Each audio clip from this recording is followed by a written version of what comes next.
11 फरवरी 2026 दैनिक जी के current affairs जो सभी परीक्षाओं के लिए अति महत्वपूर्ण है, इनसे संबंधित तथ्य लेकर हम प्रस्तुत हैं। सभी को वेरी वेरी गुड मॉर्निंग। जी के करंट अफेयर्स अब तक में आप सभी का स्वागत एवं अभिनंदन है। चलिए देखते हैं आज के दिवस के बारे में। यानी विज्ञान में महिलाओं और लड़कियों का अंतर्राष्ट्रीय दिवस 11 फरवरी को मनाया जाता है। महत्व: विज्ञान और तकनीकी के क्षेत्र में महिलाओं की महत्वपूर्ण भूमिका को पहचानने के लिए। इतना ही नहीं, संयुक्त राष्ट्र द्वारा भी 2015 में घोषित यह दिन अनुसंधान और तकनीकी नवाचार में महिलाओं की समान भागीदारी और प्रमुख भूमिका को रेखांकित करता है। एग्जाम पॉइंट की दृष्टि से missile women of India Tracy Thomas और चंद्रयान 3 की महत्वपूर्ण सदस्य ऋतु करिथल जैसे नाम इस क्षेत्र में प्रेरणा के स्रोत हैं। अर्थात किसी भी क्षेत्र में लड़कियां या महिलाएं पीछे ना होकर समान भागीदारी अपनाएं, यह उद्देश्य संयुक्त राष्ट्र संघ और भारत के लोगों का है। आगे चलते हैं, देखते हैं इतिहास से जुड़े कुछ महत्वपूर्ण तथ्य। यानी भारत 1968 पंडित दीनदयाल उपाध्याय का निधन। प्रखर विचारक और भारतीय जनसंघ के नेता का आज ही के दिन निधन हुआ था। उनके सम्मान में मुगल सराय जंक्शन का नाम बदलकर पंडित दीनदयाल उपाध्याय जंक्शन किया गया है। यानी पंडित दीनदयाल का निधन बड़े ही आकस्मिक ढंग से हुआ था। इनका निधन भारतीय इतिहास का सबसे रहस्यमय घटनाओं में से एक माना जाता है। 11 फरवरी 1968 की रात को उत्तर प्रदेश मुगल सराय स्टेशन के पास रेल पटरियों पर उनका शव मिला था। वह लखनऊ से पटना जा रहे थे। कहा जाता है कि बाद में सीबीआई जांच के बाद यह रिपोर्ट निकला कि लूटपाट के दौरान इनकी हत्या कर दी गई थी। चलिए देखते हैं अगली। 1956 INS शक्ति भारतीय नौसेना की क्षमताओं को बढ़ाने वाले रक्षा विकासों के लिए आज का दिन जाना जाता है। मतलब भारतीय नौसेना के शक्तियों को बढ़ाने के लिए INS शक्ति का प्रयोग शामिल किया गया। इनमें इनका मुख्य विस्थापन लगभग 3000 टन था। इसे इटली से खरीदा गया था ताकि विस्तारित होते भारतीय नौसेना के बेड़े को रसद सहायता प्रदान की जा सके।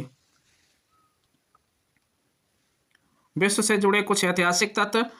1847 थॉमस अल्वा एडिसन का जन्म। बिजली के बल्ब के आविष्कारक का जन्म आज ही के दिन हुआ था।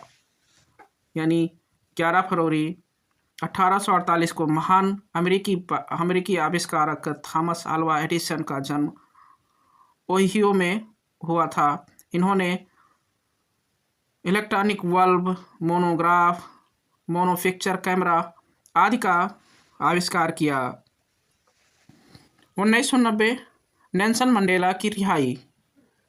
दक्षिणी अफ्रीका में रंग भेद के खिलाफ लड़ने वाले नेता नेल्सन मंडेला को 27 साल बाद जेल से रिहा किया गया। यानी 1990 में इनकी रिहाई हुई। नेल्सन मंडेला 27 वर्षों तक संघर्ष, यानी इनका जो जेल का संघर्ष रहा 1962 से 1990 तक। मंडेला ने अपने कारावास के दौरान 3 अलग अलग जेलों में समय बिताए, लेकिन जेल में उन्हें कठिन शारीरिक श्रम और एकांत कारावास जैसे कठोर परिस्थितियों का सामना करना पड़ा। लेकिन उन्होंने किसी भी नस्लीय समानता के अपने आदर्शों को समझौता नहीं किया। मतलब जो इनके खिलाफ लोग भेदभाव कर रहे थे उसका समझौता तब भी नहीं किया जब जेल में ये 27 साल बिताए उसके बाद भी। चलिए देखते हैं जीके स्टैटिक्स से विषुवत रेखा के बारे में। विषुवत रेखा भूमध्य रेखा 0 डिग्री अक्षांश रेखा जो पृथ्वी को 2 बराबर भागों में बांटती है, यानी उत्तरी ध्रुव और दक्षिणी ध्रुव में। इसके कुछ प्रमुख तथ्य इस प्रकार हैं। विषुवत रेखा की कुल लंबाई लगभग 40,075 किलोमीटर है। इस रेखा पर दिन और रात की अवधि हमेशा बराबर होती है, मतलब यहाँ दिन छोटा और बड़ा नहीं होता है, मतलब दिन और रात की लंबाई बराबर होती है। 12-12 घंटे का दिन, 12 घंटे की रात होती है। यहाँ हर साल सूर्य की किरणें सीधी पड़ती है, इसीलिए यहाँ भारी वर्षा और उष्णकटिबंधीय वर्षा वन पाए जाते हैं। विषुवत रेखा किन किन महाद्वीपों से गुजरती है, इसको हम देखते हैं। यानी एशिया में इंडोनेशिया और मालदीव से, अफ्रीका महाद्वीप में कांगो, युगांडा, केन्या और सोमालिया और गैबान से होकर जाती है। दक्षिणी अमेरिका में इक्वाडोर, कोलंबिया, ब्राज़ील से होकर निकलती है। और विशेष बात यह है कि कांगो नदी जो होती है, कांगो नदी या जायरे विषुवत रेखा को 2 बार काटती है। यानी कांगो जो नदी है वो विषुवत रेखा को 2 बार काटती है। आगे चलते हैं विज्ञान की ओर। थॉमस एडिसन और प्रकाश।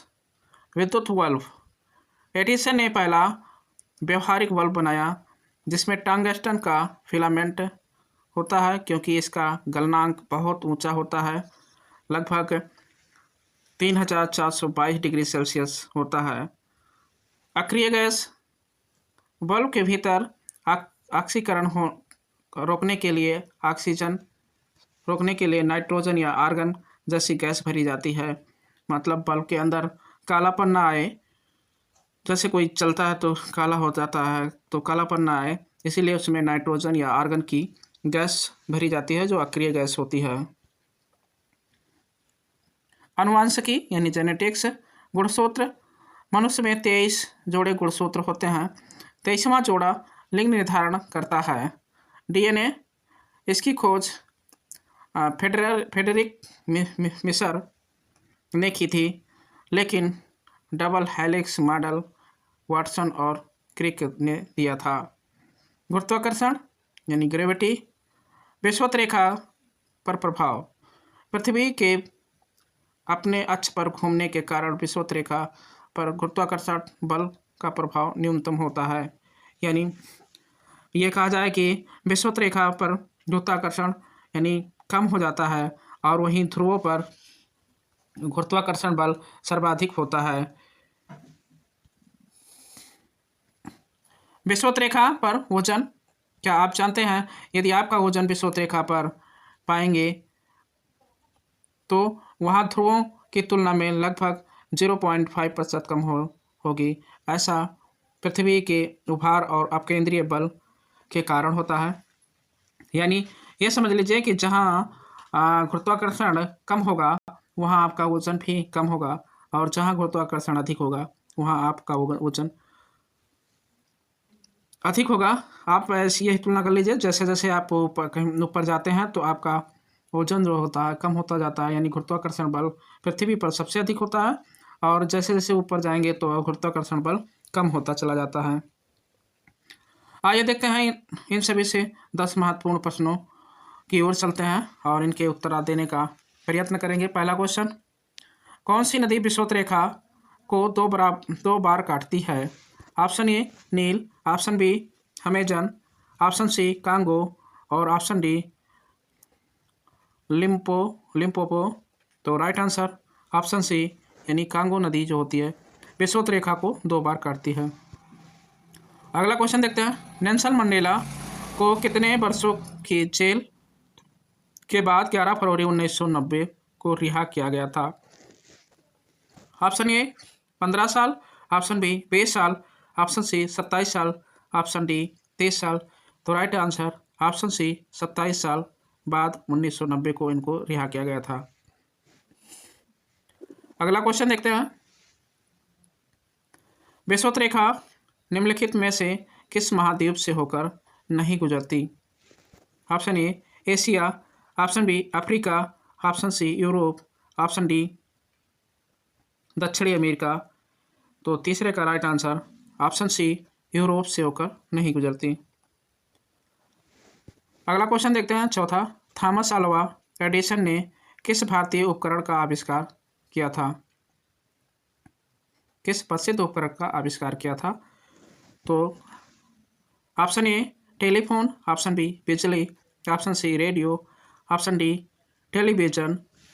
तो राइट आंसर ऑप्शन बी यानी बिजली का बल्ब का आविष्कार किया था।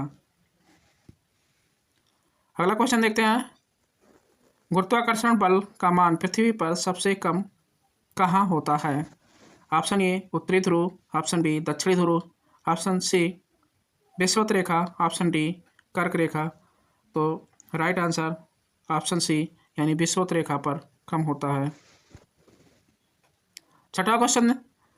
विद्युत बल्ब के भीतर ऑक्सीकरण को रोकने के लिए कौन सी गैस भरी जाती है? Option A oxygen, option B hydrogen, option C argon, option D chlorine. तो राइट आंसर ऑप्शन सी यानी आर्गन भरा जाता है। अगला क्वेश्चन देखते हैं। पंडित दीनदयाल उपाध्याय का निधन किस स्थान पर हुआ था? Option A Delhi, option B Varanasi, option C Mughal Sarai, option D Lucknow. तो राइट आंसर ऑप्शन सी यानी मुगल सराय स्टेशन पर हुआ था। अगला क्वेश्चन देखते हैं। मानव कोशिका में कितने जोड़े गुणसूत्र पाए जाते हैं? Option A 22, option B 23, option C 44, option D 46। तो 8वें का राइट आंसर ऑप्शन बी 23 जोड़े गुणसूत्र पाए जाते हैं। अगला क्वेश्चन देखते हैं। डीएनए का डबल हेलिक्स मॉडल किसने प्रस्तुत किया था? Option A Mendel, option B Watson और Crick, option C Darwin, option D Lamarck. तो right answer option B Watson और क्रिक ने डबल हेलिक्स मॉडल प्रस्तुत किया था। लास्ट और आखिरी का question. Missile women of India के नाम से किसे जाना जाता है? Option A Kalpana Chawla, option B Tessy Thomas, option C Sunita Williams, option D PT Usha. तो 10वें का right answer option B Tessy Thomas को मिसाइल वुमेन ऑफ इंडिया के नाम से जाना जाता है। इस तरह से 10 क्वेश्चनों का यह सीरीज समाप्त हुआ। अगले दिन मिलेंगे सभी को। जय हिंद, जय भारत।